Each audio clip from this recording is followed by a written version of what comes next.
Sa pagkawala ng Pogo, naging maugong ang balita na may mga dayuhan na pinili manatili sa Pilipinas upang ituloy ang kanilang ilegal na gawain, subalit hindi nila ito magagawa kung wala silang matitirahan.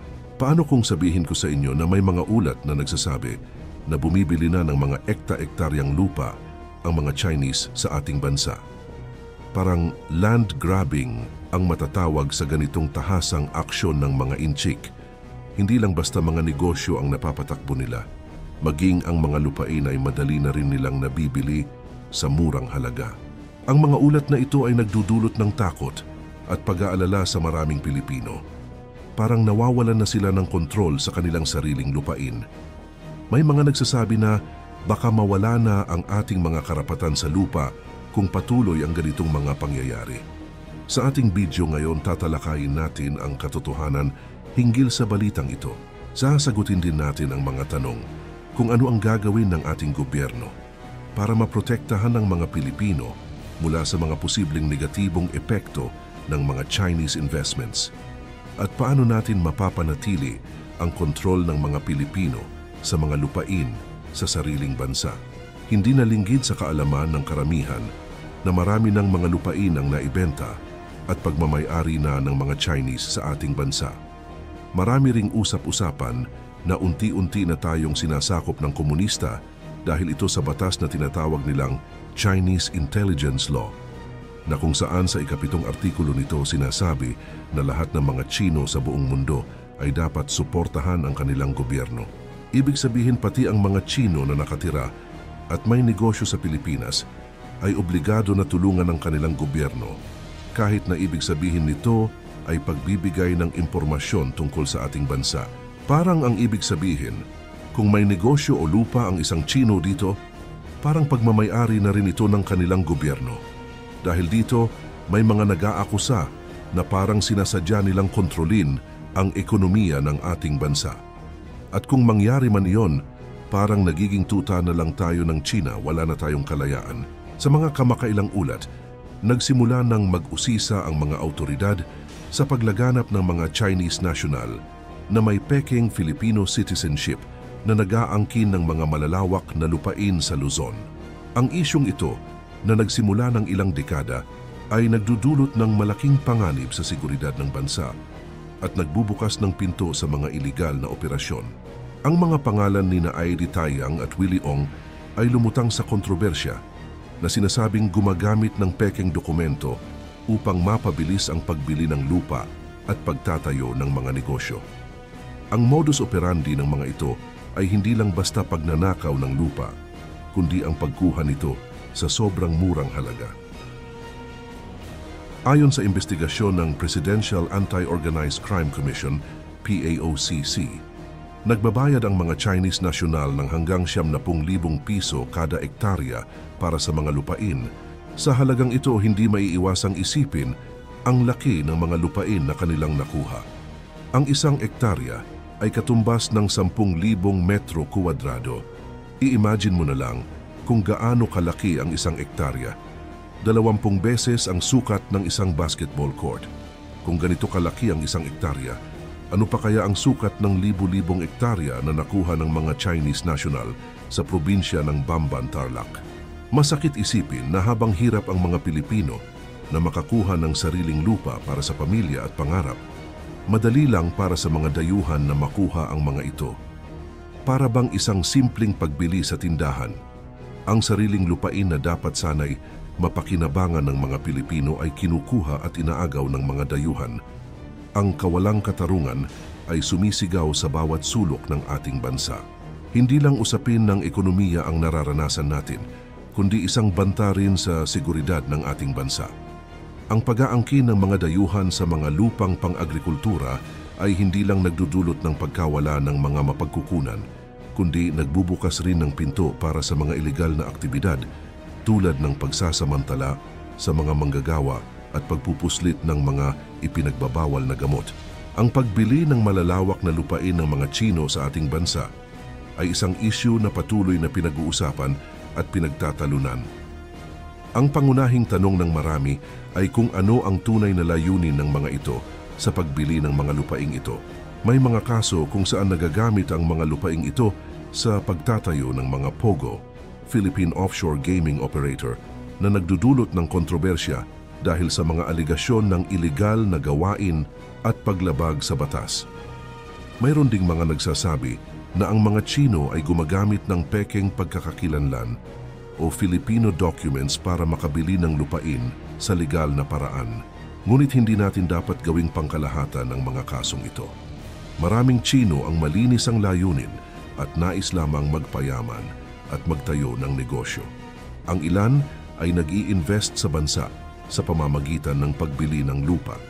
Mayroon ding mga nagpapatayo ng mga ospital, paaralan, simbahan at mga programa ng kawanggawa. Mahalaga na kilalanin natin na hindi lahat ng Tsino ay magkapareho. May mga individual na talagang nagnanais na tumulong sa ating bansa at sa ating mga kababayan. Ang pag-iisip na ang lahat ng Tsino ay may masamang hangarin ay hindi patas at nagpapakita ng kawalan ng pagkakaunawaan. Sa kabila nito, hindi dapat balewalain ang mga kaso ng pang-aabuso at ilegal na gawain. Importante na magkaroon ng masusing pagsisiyasat at pagpapatupad ng batas upang matiyak na ang mga lupaing ito ay ginagamit sa legal at etikal na paraan. Marami sa mga lupain na nabibili ng Chinese ay sa Pampanga, Cabanatuan, Tarlac, Nueva Ecija, Bulacan, Cavite, Metro Manila, Iloilo at marami pang iba. Isa sa mga pangunahing isyu na lumalabas sa mga ulat tungkol sa pagbili ng lupa ng mga dayuhan sa Pilipinas ay ang kaso ni Tony Yang, isang Chinese national na nagmamay-ari ng Philippine Sanjia Steel Corporation sa Cagayan. Ayon sa mga ulat, ang kanyang negosyo ay hindi lamang nakatuon sa bakal, kundi sinasabing ginagamit din ito bilang front para sa ilegal na operasyon, kabilang ang pagpasok ng mga ilegal na droga sa bansa. Ang mas nakakabahala pa rito ay ang lokasyon ng kanyang pabrika na nasa loob mismo ng isang government facility, ang Philippine Veterans Investment Development Corporation, PVDEC. Sa kabila ng mga aligasyon, tila walang magawa ang lokal na pamahalaan dahil sa takot sa kapangyarihan at impluwensya ni Yang. Hindi lamang si Tony Yang ang nabanggit sa mga ulat. May iba pang mga Chinese nationals na sangkot din sa pagkuha ng lupa sa Pilipinas gamit ang pekeng dokumento. Ayon sa mga investigasyon, marami sa kanila ang nakakuha ng pekeng Filipino citizenship upang makapagbenta at makabili ng lupa ng labag sa batas. Ang mga mambabatas ay nagbigay diin na ang ganitong kalakaran ay nagdudulot ng panganib, hindi lamang sa ekonomiya, kundi pati na rin sa seguridad ng bansa. Sa kasalukuyan, ang Pilipinas ay nahaharap sa isang krisis sa supply ng bigas. Dati-rati, isa ang bansa sa mga pangunahing exporter ng bigas sa Asia, ngunit ngayon ay isa na tayo sa pinakamalaking importer. Ayon sa United States Department of Agriculture, USDA, inaasahang aabot sa 3.8 milyong metriko tonelada ang ating rice importation para sa taong 2024. Ang pagbagsak ng lokal na produksyon ay maaaring maiugnay sa pagkuha ng mga dayuhan, partikular mula sa China, ng malalaking bahagi ng lupain para sa agrikultura. Sa Nueva Ecija, isang probinsya na kilala bilang rice granary ng bansa, mayroong malaking porsyento ng lupain na inuupahan o binibili ng mga Chinese nationals. Ang ganitong sitwasyon ay nagdudulot ng pangamba dahil ang mga lokal na magsasaka ay nahihirapang makipagsabayan. Sa halip na maging self-sufficient, umaasa tayo ngayon sa ibang bansa para sa ating bigas. Ang ilan pang ulat ay nagsasaad na ang mga inaning bigas dito ay dinadala pa sa China at ibinabalik dito upang ibenta ng mas mataas na presyo. Ito ay tila isang siklo kung saan tayo ang nagiging biktima. Ang pagdagsa ng mga Chinese nationals at kanilang pagkuha ng lupa ay nagdudulot din ng mas malawak na epekto sa ekonomiya. Habang sila ay nagmamay-ari at kumikita mula sa lupain, ang mga lokal na komunidad ay nawawala ng oportunidad at kita mula rito. Ang pagkakaroon nila ng kontrol sa malalaking bahagi ng lupa ay nagiging hadlang para sa mga lokal na magsasaka at negosyante. Dahil dito, Ang House Quad Committee ay humiling na magsagawa ng investigasyon ang Office of the Solicitor General, OSG, ukol sa mga fraudulent land ownership claims. Nakatuon ito hindi lamang kay Tony Yang, kundi pati na rin kay Aidi Tai Yang at Willie Ong, dalawang Chinese nationals na sangkot din sa kahina-hinalang transaksyon.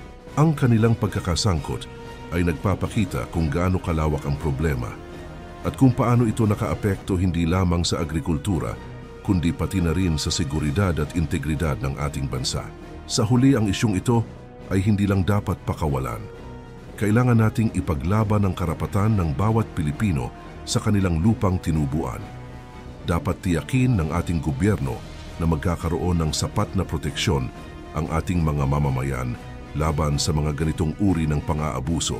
Kailangan ang mahigpit na pagpapatupad ng batas, pagpapataw ng mga parusa sa mga nagkasala, at pagbuo ng mga programang magbibigay ng sapat na tulong sa mga Pilipino na naagrabyado. Ang lupang tinubuan natin ay isang simbolo ng ating identidad bilang mga Pilipino.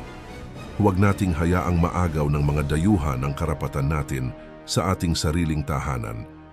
Ang pagnanakaw ng lupain ay hindi lang isang krimen, kundi isang paglabag sa ating dignidad bilang mga Pilipino.